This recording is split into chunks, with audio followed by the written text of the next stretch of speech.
إن الحمد لله نحمده ونستعينه ونستغفره ونعوذ بالله من شرور أنفسنا ومن سيئات أعمالنا من يهدي الله فلا مضل له ومن يضلل فلا هادي له أشهد أن لا إله إلا الله وحده لا شريك له وأشهد أن محمدا عبده ورسوله رب اشرح لي صدري ويسر لي أمري واحلل عقدة من لساني يفقه قولي اللهم أرنا الحق حقا وارزقنا اتباعه وأرنا الباطل باطلا وارزقنا اجتنابه اللهم أيدنا بروح القدس أعوذ بالله من الشيطان الرجيم بسم الله الرحمن الرحیم.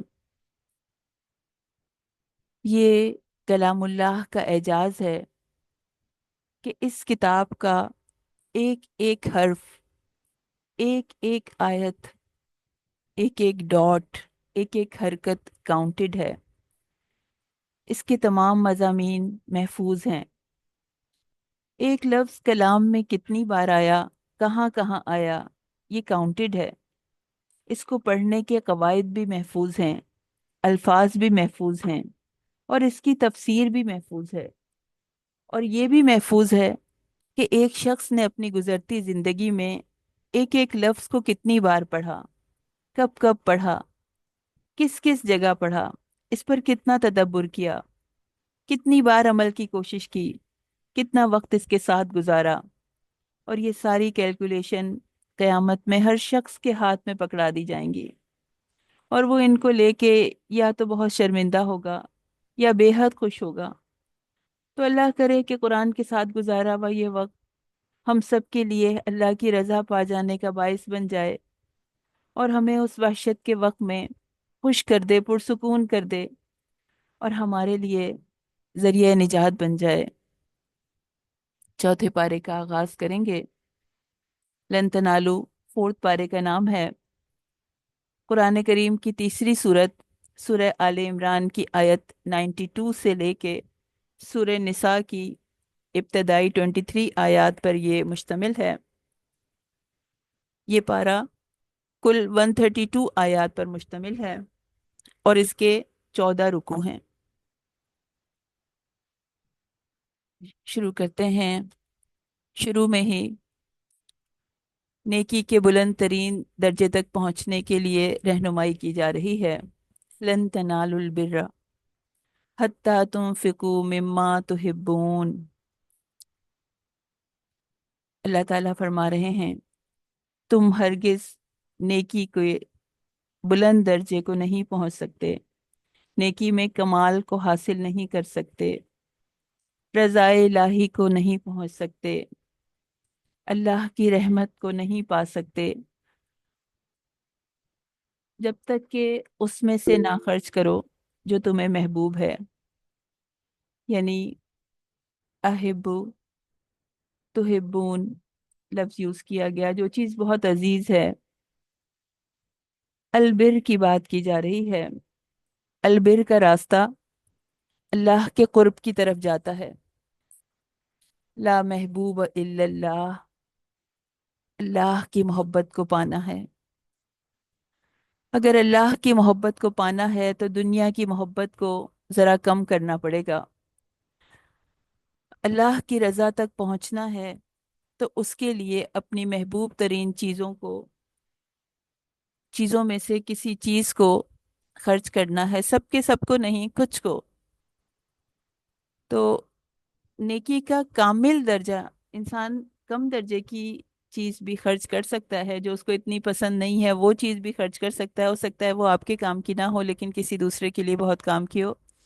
لیکن نیکی کا کامل درجہ پانے کے لیے عزیز ترین چیز کو خرچ کرنے کے لیے کہا گیا. یہ آیت سن کر صحابہ کرام نے جب یہ آیت سنی تھی تو انہوں نے اپنی محبوب ترین چیزیں اللہ کی راہ میں صدقہ کر دیں. ابو طلحہ انصاری، انہوں نے اپنا محبوب باغ تھا، بے رہا کا باغ، مسجد نبوی کے سامنے تھا اس کو انہوں نے صدقہ کر دیا۔ حضرت عمر بن خطاب رضی اللہ تعالیٰ عنہ نے اپنا خیبر والا حصہ اللہ کے راستے میں وقف کر دیا۔ ام سلیم اپنے بیٹے کو رسول اللہ صلی اللہ علیہ وسلم کی خدمت میں لے کر آ گئیں کہ یہ میری قیمتی متاع ہے۔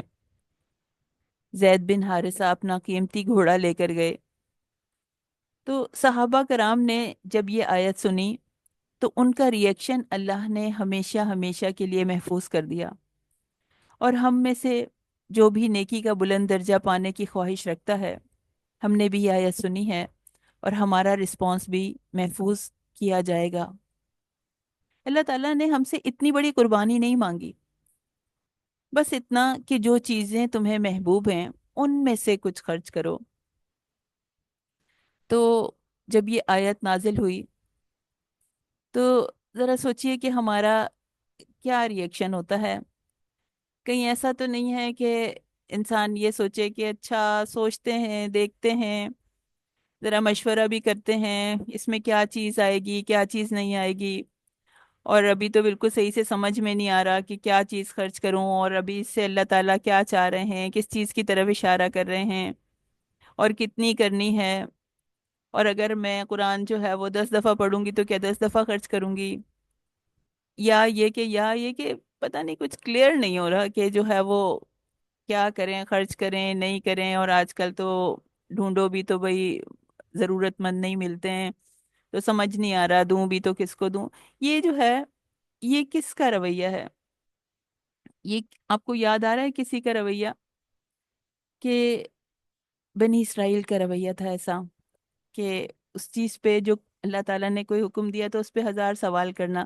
دل کی خوشی کے ساتھ ہم کوشش کریں کہ اللہ کی محبت کے لیے کچھ بھی، جو بھی چیز انسان خرچ کر سکے، اور ضروری نہیں ہے کہ مال سے خرچ کرے، کچھ جیسے اپنی، کسی کو اپنی نیند بہت عزیز ہے تو اپنی نیند میں سے تھوڑا سا حصہ قربان کر دے کہ آج جو ہے وہ اپنی نیند کو قربان کر کے میں کچھ وقت اپنے رب سے ملاقات کے لیے گزاروں گی، کچھ وقت میں نماز کے لیے نکالوں گی، تہجد کے لیے نکالوں گی، یا یہ کہ کوئی عادت، کوئی شوق جو بہت اچھی ہو، اچھا لگتا ہو، تو اس کو قربان کر دے کہ یہ چیز میرے رب کو پسند نہیں ہے تو میں اس کو چھوڑ دیتی ہوں، مجھے پسند ہے، مجھے محبوب ہے، مگر میں اس کو چھوڑ دیتی ہوں۔ یا اپنا کوئی ٹیلنٹ یا اپنا کوئی ہنر اللہ کی راہ میں لگا دیں، یا صلاحیتیں اللہ کی راہ میں لگا دیں کہ اللہ کے دین کو فائدہ پہنچ جائے۔ یا ہو سکتا ہے کہ کوئی کھانا آپ کو بہت اچھا لگتا ہو، اسی وقت افطار میں کوئی چیز بہت اچھی لگ رہی ہے تو اس میں اوروں کو بھی شیئر کر لیں۔ کسی کو کوئی ڈریس محبوب ہے، اس میں سے وہ کسی کو دے دیں۔ یا یہ بھی تو ہو سکتا ہے کہ کوئی یہ کہے کہ میری اولاد مجھے بہت محبوب ہے اور میں اس اولاد کو اللہ سے جوڑ دوں گی، اللہ کی کتاب سے کنیکٹ کر دوں گی۔ تو بس جو چیز بھی انسان کو محبوب ہے کوشش کریں کہ وہ اس میں سے اللہ کے لیے خرچ کرے۔ پھر آیت آ رہی ہے کہ بنی اسرائیل کے لیے سب کھانے کی چیزیں حلال تھیں، مگر وہ چیز جو اسرائیل نے تورات نازل ہونے سے پہلے اپنے اوپر حرام کی تھی۔ تو یہ اصل میں کھانے کی ہر چیز بنی اسرائیل کے لیے حلال تھی، کوئی ایسی چیز نہیں تھی جو کہ ان کے لیے حلال نہ ہو۔ اسرائیل کی بات کی جا رہی ہے کہ انہوں نے اپنے اوپر کیا حرام کیا تھا۔ اسرائیل یعقوب علیہ السلام کا لقب تھا، ان کا نام تھا، اسی کی وجہ سے ان کی قوم جو ہے وہ بنی اسرائیل کہلاتی ہے۔ مسند احمد میں حدیث آتی ہے کہ آپ صلی اللہ علیہ وسلم نے بتایا کہ اسرائیل یعنی حضرت یعقوب علیہ السلام جب سخت بیمار ہو گئے تھے اور ان کی بیماری بہت طول اختیار کر گئی تھی، تو انہوں نے یہ نظر مانی تھی کہ اگر اللہ تعالیٰ انہیں شفا دے گا تو وہ اپنے پسندیدہ کھانے یا پسندیدہ مشروب کو ترک کر دیں گے۔ ان کا پسندیدہ کھانا اونٹ کا گوشت تھا اور پسندیدہ مشروب جو تھا وہ اونٹ کا دودھ تھا۔ اسلامی شریعت میں بتایا جا رہا ہے کہ کسی بھی چیز کو حلال اور جائز چیز کو آپ حرام نہیں ٹھہرا سکتے، اور جب پیغمبر کو بھی یہ اختیار نہیں دیا تو کوئی اور کیسے کر سکتا ہے؟ پھر بتایا انا اول بیت وضع للناس للذی ببکہ، بے شک لوگوں کے لیے جو سب سے پہلا گھر بنایا گیا جو مکہ میں ہے، برکت والا